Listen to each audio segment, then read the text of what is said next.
So if you have something to say about GMOs, or if you're interested in GMOs, you probably really want to know the answer to one question, which is, are they bad for us? I'll just give you a quick definition. A GMO is a genetically modified organism, which is a plant, typically, that has had a gene from another organism put into the plant. That's all it is. It's a technology for taking a gene from one thing and putting into another thing. Now, scientists are essentially universally agreed that eating that genetically modified plant is not a health problem, which is something that drives anti-GMO people crazy, because they really want to believe that something that's engineered in a laboratory must be bad for them. And maybe that someday will turn out to be true, but at the moment, the universal agreement among scientists is that eating GMOs is not a problem. In fact, apparently the unanimity is even greater than the unanimity among scientists that climate change is happening and it is caused by human beings, which, as you know, is like in the mid-90s. So I guess my point in this book is, I don't think that's the most important question. In fact, I pretty much dismissed that question early in the book. It says, look, let's agree that the technology itself doesn't cause us problems, but really there's a whole lot more to talk about. So I'm going to give you a little bit of background. This is, to me, the most interesting part of the entire food question, which is, how did we get to eat the way we do now? I'll give you a quick number. Human beings have been farming for about 10,000 years. And if you think about 10,000 years on the scale of all of human existence, as a 24-hour clock, human beings have been farming for about 6 minutes. So let's just let that sink in for a second. 10,000 years equals about 6 minutes on the scale of human existence. So if 10,000 years equals 6 minutes, what does industrial food look like? We're talking about 60 years or so. So we're talking about the blink of an eye. And the thing that got that whole thing started is the building of the American interstate highway system.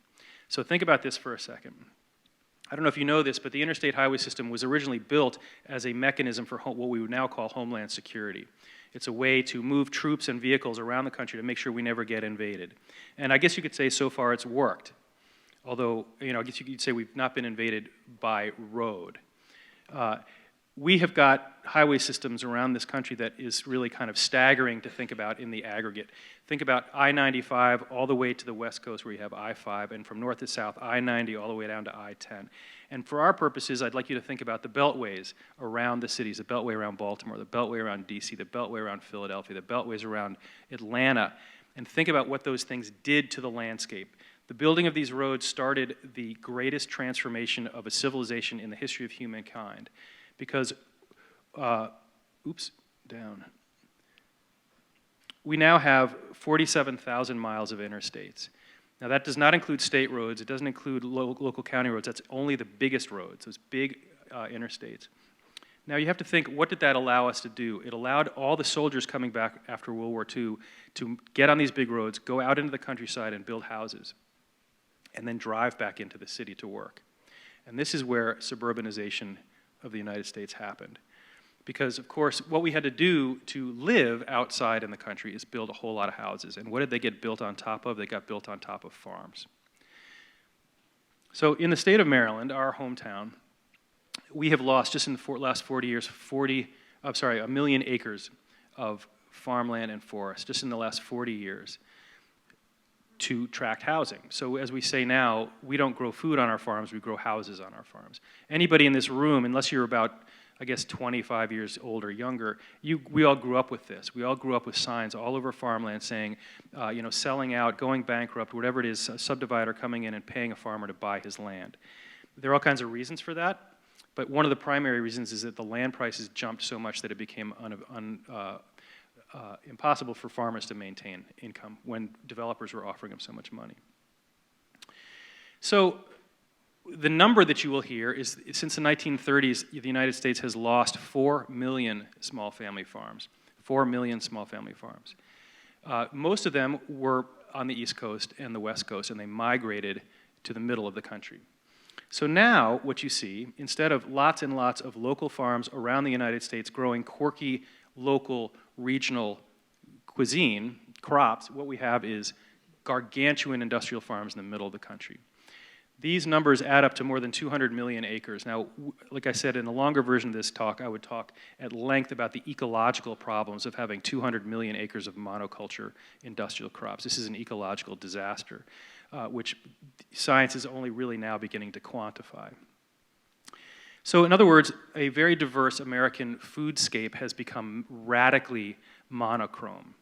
The thing you can do, as you probably know, is you can take wheat, corn, and soybeans and turn them into just about anything. There's something like 47,000 different products in the typical American supermarket. And the one place, while we're on the subject of GMOs, the one place you won't find GMOs is in the produce section. You don't find GMO carrots, you don't find GMO spinach. So the GMOs are showing up somewhere else. They're showing up in all of our food every day, but they're invisible. This is the point of this book. The Gmo phenomenon is one of these things that is encroaching on our lives in a very radical way, in a very pervasive way, but there's no sign of it, which is what journalists tend to get interested in. So where do you find all these GMOs? Well, you find them in soda because all corn is sweetened, all soda is sweetened with high fructose corn syrup that is generally GMO. Fast food, cheap meat is almost universally fed GMO corn and GMO soybeans. And of course, junk food and processed food is all built out of these grains. So probably no one in this room eats like this, but everyone else in the country eats like this. This is the American diet right there on display. See what it is not. What it is not local, it is not nutritious, it is not seasonal. There are all kinds of other things it isn't. It's not organic, clearly. There's all kinds of like structural issues going on with eating this way. So all those roads, all those big farms in the middle of the country radically changed the way we made and ate food. This is the way Americans eat now. Michael Pollan, who some of you may know as a food writer, has estimated that something like 20% of American meals are eaten in a car. Now, that might strike you as, yeah, that's right, of course. I was busy getting here. In fact, I did eat in the car today because I was driving up here from Chapel Hill. But I like to tell my college students, I say, how do you think like a typical Italian eats? Does the typical Italian eat, drive through a window and shove a big chunk of protein in his mouth and go on to the next thing? That's not what they do, right? They take 2 hours, they have a bottle of wine, they eat some local food. And the reason for that, which we can talk about in the Q&A, is Europe never suburbanized the way we did. There's all kinds of history that we share with Europe, but one thing they didn't do is they didn't start building interstates and ring roads around their cities. I spent a lot of time in Europe just last summer, and you can stand on a tall building in Rome and see a field, a farm right outside the city. You can go to Lyon, France, see the same thing. You can go to Paris and see the same thing, right? There are people growing real food right outside the cities in Europe, even today, which strikes Americans as inconceivable because we don't see farms. You don't see farms anymore. Now what we have is cities and suburbs, and the farms have disappeared. I mean, obviously there are plenty of exceptions to that, but as a general rule, I mean, you ask my college students, like, when was the last time you met a farmer? They never have. In fact, they often think that potatoes grow on trees. I mean, that's where we are. So 40% of this GMO grain is used to feed the 9 billion with a B animals that Americans consume every year. And I like to mention this again to my optimistic students. It doesn't really matter what you think about eating meat. This is not my point. My point is not about whether or not you eat meat. My point is whether or not you eat this kind of meat. This kind of industrial scale meat production is a moral atrocity, to say the least. I just came from North Carolina, where there are a lot of hog slaughterhouses down there. The industrial scale hog slaughterhouses are killing 2,000 animals per hour. Same with cows. Chickens, this is the big chicken part of the world. We have something like 570 million chickens on the Eastern Shore. And these, if you haven't been to one of these farms, these are not a couple of hens running around being very charismatic the way chickens are. These are, 40,000 birds inside a single chicken house. I could talk at length about the ecological consequences of this kind of farming, but really we'll save that for another time. So these vast monoculture acres of corn and soybeans, they use a lot of pesticides. So remember I said at the beginning that eating a GMO thing is not so much a problem. The problem is that a lot of these seeds are designed by the same companies that designed all the herbicides and the pesticides. In fact, GMOs have their very historical roots in chemical companies. Some of you may know this, some of you may not know that DuPont is one of the biggest seed companies in the world. BASF, which I, as a kid growing up in the 70s, thought was the company that made tape, like audio cassette tape. Well, it turns out they do a little bit more than that. They're one of the world's biggest chemical companies. Syngenta is a Swiss company that makes things like atrazine. Dow Chemical, you know about. Monsanto is, probably one of the most hated companies in the world, partially for the reasons that we're talking about. They have incredible monopoly on GMO production, chemical production, and also, along with the rest of these, amazing political influence in Washington, which I will get into, or the book gets into at some length. So one of the consequences of this ecological, I'll just touch on this, is when you have 200 million acres of GMOs and you're spraying these crops, if you're spraying herbicides, what you're trying to do is kill as many weeds as you can. And one of the weeds that gets killed is something known as milkweed, which is the primary food source for monarch butterflies. And so when you hear about monarch butterfly populations down at now 4% of their historical levels, the reason for that is that we have eliminated their food source. This was not an intention of the GMO phenomenon or of industrial agriculture, but that is a demonstrable impact. So I'm just going to tell you real quick, about a third of this book is set in Hawaii, because Hawaii is where a lot of these, what they call experimental plots are. This is where the companies go and set up fields, and then they plant seeds, and they spray, and they spray, and they spray, and they spray, and they spray, and then whatever survives, they take up to scale and start selling around the United States and around the world. So I'm just going to tell you, I think, here about one story. Kauai is the westernmost of the Hawaiian Islands. It's also one of the most beautiful places I've ever been. If you look on the right, if you have seen pictures of Machu Picchu, that's what Kauai looks like. It looks like Machu Picchu in the middle of the Pacific. All the big industry players are there. These companies spray these fields like crazy, and they don't tell anybody what they're spraying. And as you may be surprised to find that people actually live on Kauai. It's not just a place where people go to surf or play golf. It's a community of people, and they would like these companies to tell them what they're spraying. The companies refuse to tell them anything. So the people go to their county council, which is the highest political body on the island, and say, would you please force them to tell us what they're spraying? The county commissioners go to the company, say, please tell us what you're spraying. The companies say basically no. So this is a photograph of a map that I took with an activist on the island who's driving around trying to figure out where these companies are, what they're spraying, and what information are they not disclosing.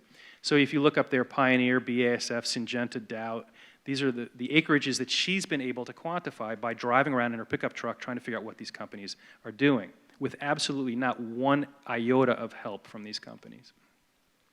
Kauai used to be a sugar mill state, or island. All the sugar mills are dead, but I took this picture in the middle of a dirt road in the middle of the southwestern part of the island, and I turned around and took a picture of the other side of the dirt road, which is what these fields are looking like now.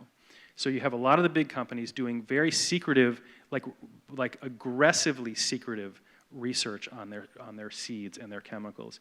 And I mean, if you read this chapter, the county commissioners were suing them and sending all these letters, just simply send us some documentation. Companies refuse to show them anything. It's given rise to a lot of very theatrical political movements in the street. You'll see this guy with a death head showing up at international surfing conventions and golf tournaments and things like that, trying to get the money, the tourism money, to be unsettled by the presence of this political debate. It's a very interesting thing. I mean, the county politicians have a struggle because if they sign on to this, they're going to scare away vital tourist money. On the other hand, they've got their constituents saying, we need to know what these people are spraying in our fields, because the fields, I'll show you in a second, these fields, well, I don't know if I have this slide on this presentation, but if you look at the fields, the dust from these fields blows a couple hundred feet up into the air. The trade winds blow 20 miles an hour year-round, and it blows this agricultural dust right into the windows of their schools and their houses, and they can swab and have tested the dust that's coming into their houses from these fields. And they're really in a fairly major political struggle. In November 2013, I tell this whole narrative in here, the Kauai voters forced the commission to pass a law demanding that these companies just simply disclose what they're spraying. They weren't trying to kick them off the islands. That happened on Maui, which is another island over there, and I have a whole separate chapter on that. Here, they were simply trying to get them to disclose. Just give us some information. That's all they asked. The companies have challenged this law in court, and about 3 months ago, the companies won. So the companies a primary point in this book is that these companies are some of the most powerful political actors in the American economy. And where they want the political battles to happen is in Washington, because they have an absolute grip on Washington politics and policy. I don't probably have to enumerate for you the way these companies stock their own people at the top of all the regulatory agencies. That revolving door between industry and government is well known, well documented. But in this case, we're simply talking about federal law, which comes down on the side of companies versus local people whose actual land is being misused in this case. So real quick, I do have whole chapters there about Maui where they tried to kick these companies off the islands altogether. Like, we don't want information, we want you gone. And they passed a law, they were pushing a law there, and the companies put, just Monsanto and Dow alone, put $9 million into a county initiative. Think about that, what that would look like in Baltimore County. $9 million of corporate money from outside to push this thing. And the people won. The people won that debate. Again, they got a law passed kicking these companies off the island. The companies sued, and the feds are inevitably going to rule in favor of these companies again. So this thing is happening. It's a really interesting sort of a microcosm of the kind of global phenomenon that's happening in Hawaii.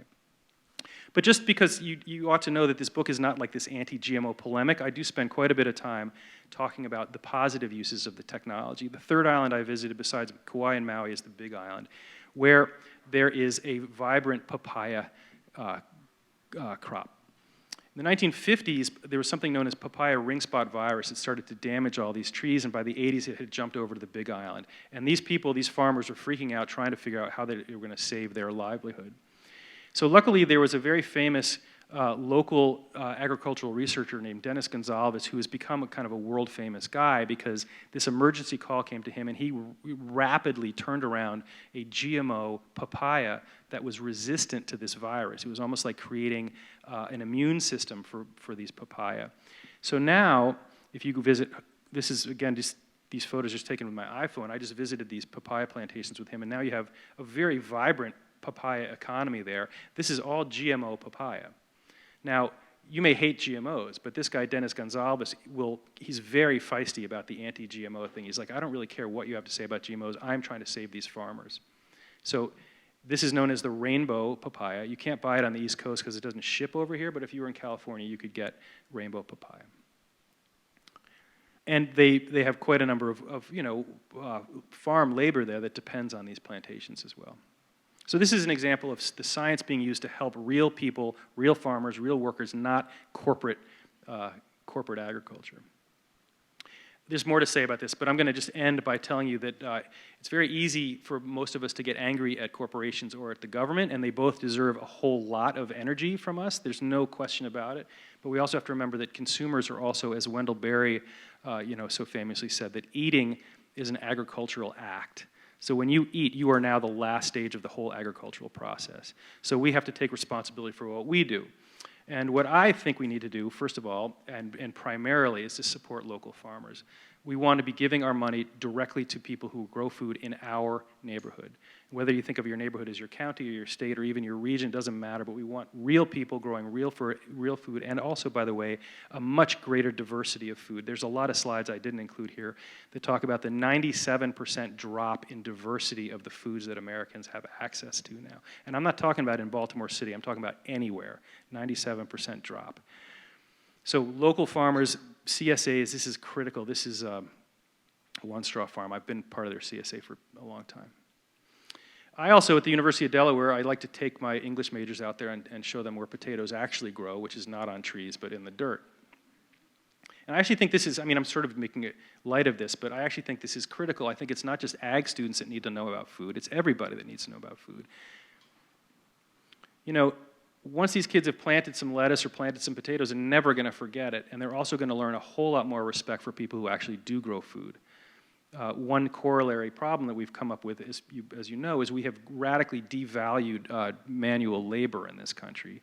And the manual labor of farmers has been radically devalued because it's invisible, because nobody knows any farmers. And I like to take my sorority girls out there and make them throw hay bales around for 3 or 4 hours. And then they come home and they're like, oh, my back, my back. I'm like, yeah, that's real work, right? Forget about the Stairmaster. Like, this is how you really get exercise. So anyway, we go out there and learn about this stuff and get dirt on our hands and learn about how food is actually grown. We talk about ecology. This is the slide that came up earlier. Read essays by people like Aldo Leopold talking about what we call land ethic, developing an ethical relationship between human beings and the landscape and plants and animals. So that's probably about as much time as I've got. That's a sketch of what the book is about. There's a lot more to say, but that's kind of an overview, and I'm happy to take questions when we all get up here. So thank you very much for your attention.